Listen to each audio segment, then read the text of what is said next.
जय हिंद दोस्तों। आप देख रहे हैं न्यूज सच से सच तक। मेरा नाम हुआ सुनील सिंह। आज हम बात करेंगे बिहार के बहुत सारे ऐसे मुद्दों पे जिस पे पता नहीं क्यों मेन स्ट्रीम मीडिया अपनी आंखें बंद रखती है। बिहार में आए दिन पत्रकारों की हत्या होती है, पुलिस अधिकारियों की हत्या होती है और बिहार के मुख्यमंत्री कहते हैं कि अपराध का जो चार्ट है वो देख लीजिए और राज्यों से मेरा कम है। तो महोदय जरा ये मुझे बता दीजिए कि या आप चार्ट देखना चाहते हैं या फिर अपने राज्य का सुरक्षा करना चाहते हैं। और जरा बताइए ना महोदय, जिस राज्य में पुलिस अधिकारी सुरक्षित नहीं हो, जिस राज्य में पुलिस अधिकारियों के गश्ती के दौरान आंखों में गोली मार दी जाती है और मौत के घाट उतार दिया जाता है, जिस राज्य में जनता की आवाज बनने वाले, जनता एक तरीके से कह दे तो यूं कह दे तो समाज का वो आईना जिसमें हर कुछ दिखता है, पत्रकार, उसे गोली मार दी जाती है दिन दहाड़े उसके दरवाजे पे। और आप कहते हैं कि ग्राफ देख लीजिए, क्राइम का ग्राफ हमारा और राज्यों से कम है। तो मुझे शर्म आता है कि मैं वैसे राज्य का रहने वाला हूँ जिस राज्य का मुख्यमंत्री का इस तरीके से कहना है कि ग्राफ देख लीजिए। और मैं बात करूंगा कुछ लोगों को, जो लोग मेन स्ट्रीम मीडिया जिन्हें कहा जाता है, उन लोगों को पता नहीं मेन स्ट्रीम मीडिया ऐसे ऐसे मुद्दों पर क्यों चुप रहती है, मुझे समझ में नहीं आता। और जब हम लोग उस पर आवाज उठाते हैं, हम लोग कहीं जाते हैं तो लोग हम लोगों को यूट्यूबर कहते हैं या वीडियो क्रिएटर कहते हैं। तो जरा बता दीजिए ना महोदय कि 5 दिनों से ये चल रहा है, विमल यादव नामक एक पत्रकार का हत्या हुआ है दिन दहाड़े उसके दरवाजे पे। और कोई वो कोई यूट्यूबर नहीं बल्कि एक मेन स्ट्रीम मीडिया के पत्रकार थे, दैनिक जागरण के पत्रकार थे, और उनके दरवाजे पे जाके अपराधियों ने उनको गोली मार दिया। यही नहीं, आज से कुछ साल पहले उनके भाई को भी गोली मार दिया था अपराधियों ने। और आपको बता दें कि 2 दिन बाद उसी केस में, उनके भाई के हत्या वाले केस में उनकी गवाही होने वाली थी और आज उनको भी अपराधियों ने गोली मार दिया। अब जरा सोचिए ना महोदय कि किस तरीके से बिहार में अपराध का ग्राफ कम हो रहा है। और इन सारे मुद्दों पे पता नहीं मुझे क्यों समझ में नहीं आता, अपने आप को मीडिया हब कहने वाली मेन स्ट्रीम मीडिया के जितने सारे पत्रकार हैं अपने मुंह क्यों बंद रखे हैं। और इस मुद्दे पे कोई अगर बोल रहा तो सिर्फ और सिर्फ वही यूट्यूबर बोल रहे हैं, वही वीडियो क्रिएटर बोल रहे हैं जिन्हें आप लोग पता नहीं किस किस दृष्टि से देखते हैं। और असल मायने में समाज के आईना वही है, असल मायने में पत्रकार वही है। आप लोग तो कह दे कि मेन स्ट्रीम मीडिया में भी हालांकि कई लोग मास कम्युनिकेशन करके नहीं आए, फिर भी कई लोग तो मास कम्युनिकेशन करके अपना जमीर बेच चुके हैं, लेकिन अपने आप को यूट्यूबर कहने वाला, वीडियो क्रिएटर कहने वाला वो गांव का वो शख्स, वो लड़का जो सिर्फ 200-400 का माइक और स्मार्टफोन लेके निकलता है, वो हर वक्त जनता के मुद्दों पे आवाज उठाने के निकल जाता है। वो नहीं देखता है कि हाँ मुझे कितनी दुश्मनी लेना पड़ेगा या फिर मुझे वीडियो क्रिएटर है यूट्यूबर कह के मुझे सिर्फ बरगला दिया जाएगा। वो पहुंच जाता है जनता के मुद्दों को उठाने के लिए। और एक पत्रकार की हत्या हुई है, मैं बार बार चिल्ला के कह रहा हूं। और अगर अब पत्रकारों की आंख नहीं खुली ना तो बारी बारी करके आपके घर भी वो एक तरीके से कह देना कि जो मुहिम चला है ना पत्रकारों को एनएसए के तहत या फिर केस में फंसा देने का या फिर पत्रकारों को हत्या कर देने का, वो कहीं ना कहीं अगर सारे पत्रकार एकजुट नहीं होते हैं तो वो मुहिम आपके दरवाजे तक भी किसी ना किसी दिन पहुंचेगा, जिस तरीके से विमल यादव के दरवाजे तक पहुंचा था। तो आवश्यकता है सारे पत्रकारों के एकजुट होने की। और असल मायने कि आप लोग को बता देना कि जो लोग कहते हैं ना वीडियो क्रिएटर और यूट्यूबर, उन लोगों से मैं कह देना चाहता हूं कि आप अपने गांव के, अपने मोहल्ले के, अपने पंचायत के, अपने प्रखंड के उन मुद्दों को देखिए जो ज्वलंत मुद्दे हैं। और फिर देखिए कि उस पे कौन सी मेन स्ट्रीम मीडिया उस पे काम करती है, कौन सी मेन स्ट्रीम मीडिया आती है आपकी आवाज को उठाने के लिए। और अगर नहीं आती है तो अपने जमीर को जगाइए, अपनी जमीर को मारिए मत। और जब कोई गांव का लड़का, कोई साधारण सा लड़का माइक लेके और एक 10,000 का स्मार्टफोन लेके पहुंचता है आपको मुद्दों को उठाने के लिए, तो आप उसे बरगलाइए मत बल्कि उसका सपोर्ट कीजिए। और एक बात आप लोग को और बता देता ना चाहता हूँ, हार तो पक्का होता है कि बुराई का हार होगा ही। और देख सकते हैं धीरे धीरे से हार होना शुरू हो गया है। हाँ, आप लोग को पता होगा कि मैं किसका बात कर रहा हूं। मैं वीडियो के अंत तक बने रहेगा, मैं बताऊंगा किसका मैं बात कर रहा हूं। पहले आप लोगों ने क्या किया, जबरदस्ती आपराधिक आय से अधिक कमाई का आप लोगों ने मामला दर्ज किया। फिर बात नहीं बनी तो ले गए दूसरे राज्य, वहां पे भी मामला दर्ज किए। फिर बात नहीं बनी तो एनएसए भी आपने लगाया, कुर्की जब्ती भी आपने किया। और आप देख रहे हैं ना, धीरे धीरे उस राज्य के सारे मामलों में बेल मिल चुका है, लेकिन अभी तक एनएसए नहीं हटा है। और आपने जैसे कुर्की जब्ती किया था ना, कुर्की जब्ती का सारा सामान भी आपको लौटाना पड़ा। और भी आपको, आप सभी को मैं बता देना चाहता हूं कि कभी भी प्रशासन के द्वारा अगर कुर्की जब्ती किया जाता हो तो उस सारे मामले को वीडियो रिकॉर्ड किया जाता है। लेकिन जब मनीष कश्यप के दरवाजे पे कुर्की जब्ती हुआ तो पता नहीं क्यों वीडियो रिकॉर्डिंग करना प्रशासन भूल गई।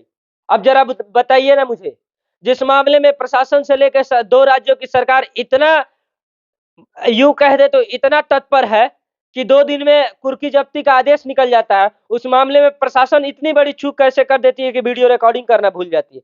कहीं ना कहीं ये एक तरीके से कह दे तो सोची समझी साजिश थी। फिर भी कल जब फिर पटना सिविल कोर्ट में वो बंदा दिखा और वो मुस्कुराता हुआ चेहरा दिखा तो क्या, तो मुझे लगता है कि उन सारे विरोधियों को और वो सारे लोग जो एक साजिश के तहत फंसाने में लगे हुए हैं, उन लोगों को भी उनका जवाब मिल गया होगा। हाँ, आप लोग को पता होगा कि इस वीडियो में मैं क्यों बात कर रहा हूं, तो ये वीडियो सिर्फ और सिर्फ पत्रकारों के लिए है। और एक पत्रकार की हत्या हुई है तो वहीं एक ईमानदार पत्रकार की,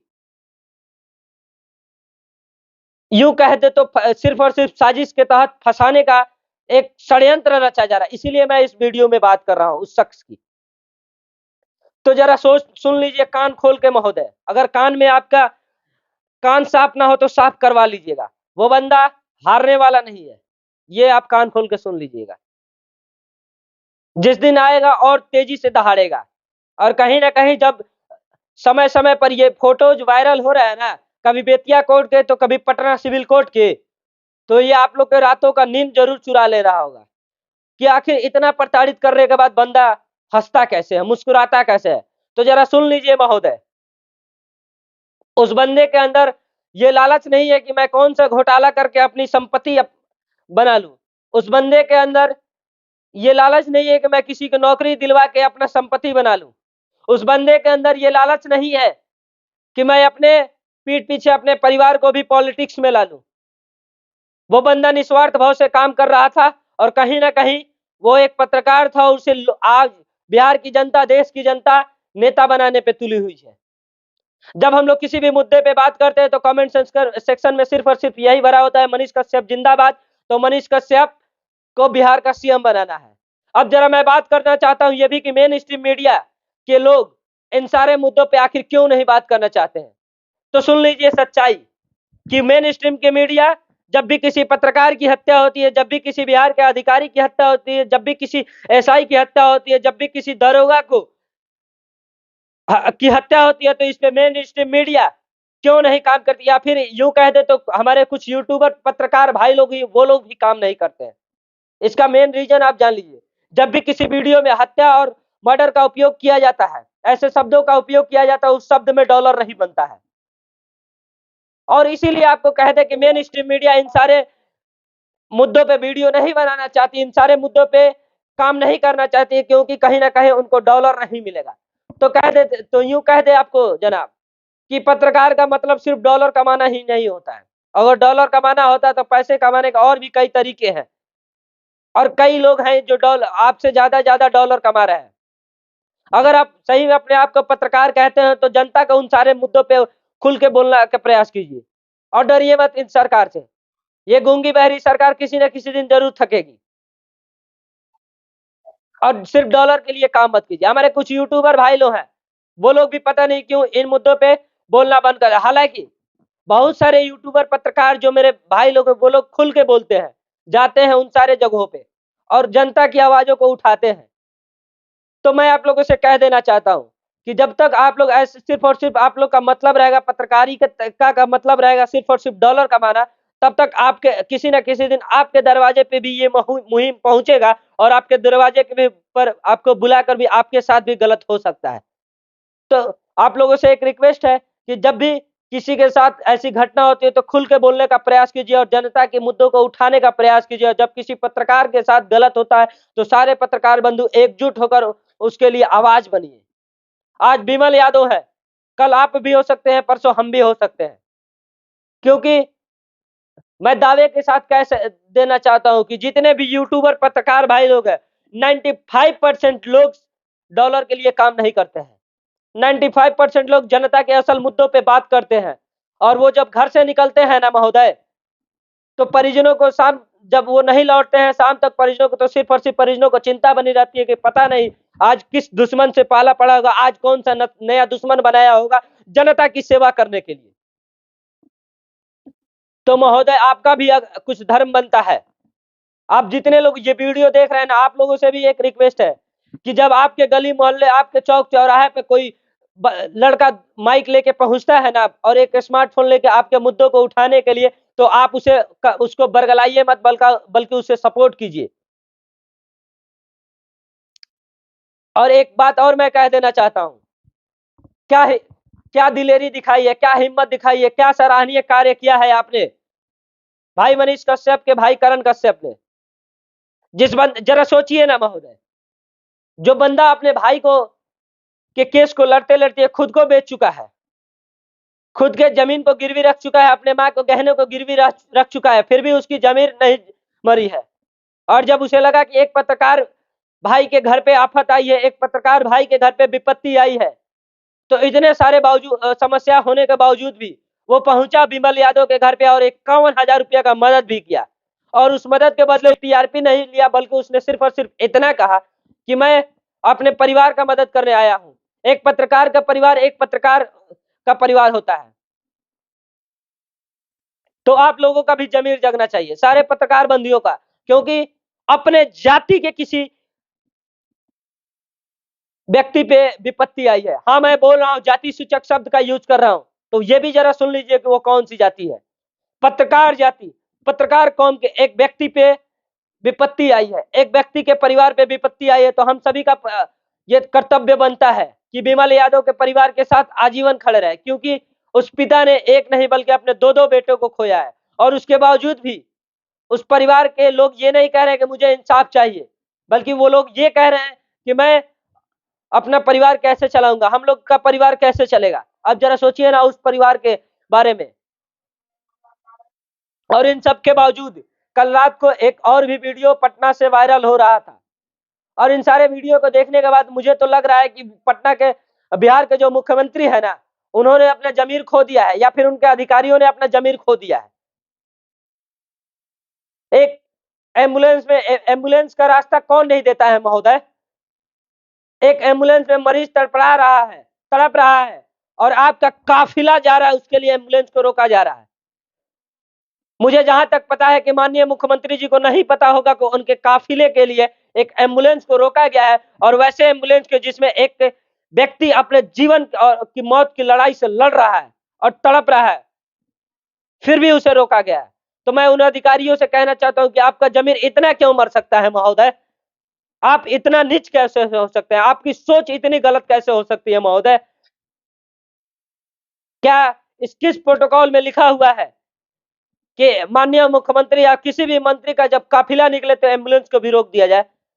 आप लोग सिर्फ प्रमोशन के चक्कर में इस तरीके का कार्य करते हैं। तो महोदय अपने जमीर को जगाइए, अपने जमीर को मरने मत दीजिए। आप भी एक इंसान है, और आप लोगों से कह देना चाहता हूं कि आप लोग कभी कोई भी अधिकारी, पदाधिकारी या मंत्री या मुख्यमंत्री बनने से पहले एक इंसान है, और एक इंसान बनने का कर्तव्य निभाइए, और ना कि प्रमोशन के चक्कर में ऐसे ऐसे कारनामे कर दीजिए जो किसी को मौत के घाट उतार दे महोदय।